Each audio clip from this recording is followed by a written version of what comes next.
Talk with Evelyn and Emily.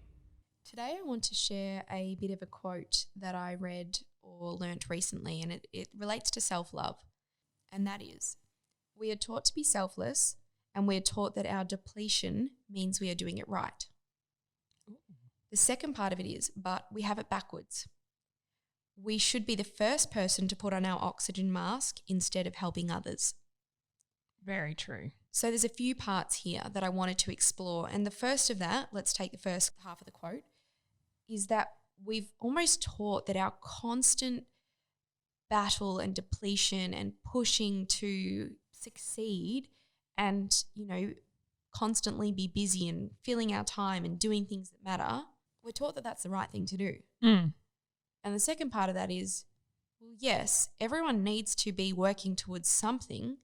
However, if we're constantly depleting ourselves, we have it completely backwards because we can never help other people around us unless we are full of energy, full of resources, free from emotional baggage ourselves.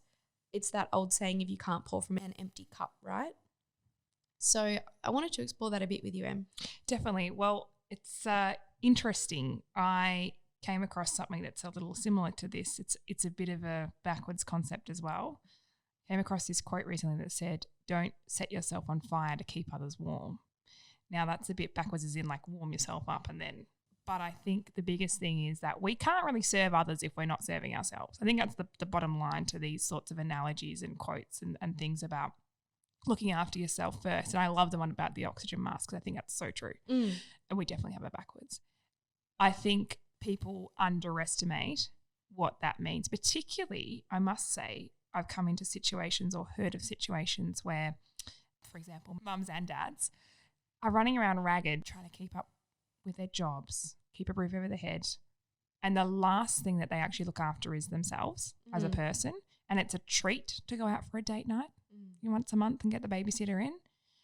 And I'm sure they feel refreshed and it's been great. But also by the time you get to that at the end of the month, you must be exhausted. You spent the whole month trying to keep everybody alive and happy and well and keeping up with the kids and everything. I mean, even if you don't have kids, if you're, trying to keep up with friends, with your extended family, you can't maintain if you're not looking after yourself in the first place.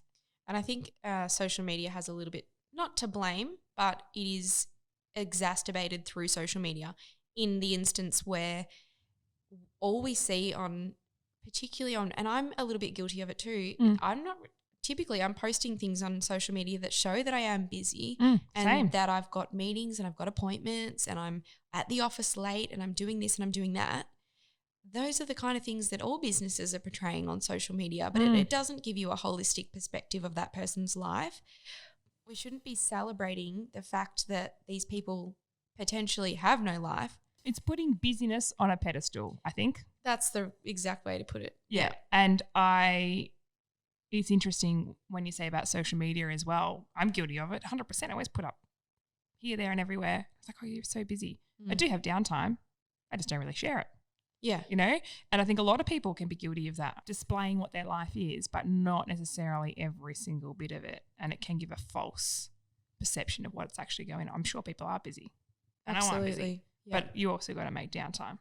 Well, the important thing to come out of that is that people do need to be taking care of themselves and not assuming that because they see everyone else running around doing all these things that they actually do need to keep up with them, and that if they're not working as hard as the next person, then they're not doing it right, because whatever is right for you is right for you. Exactly.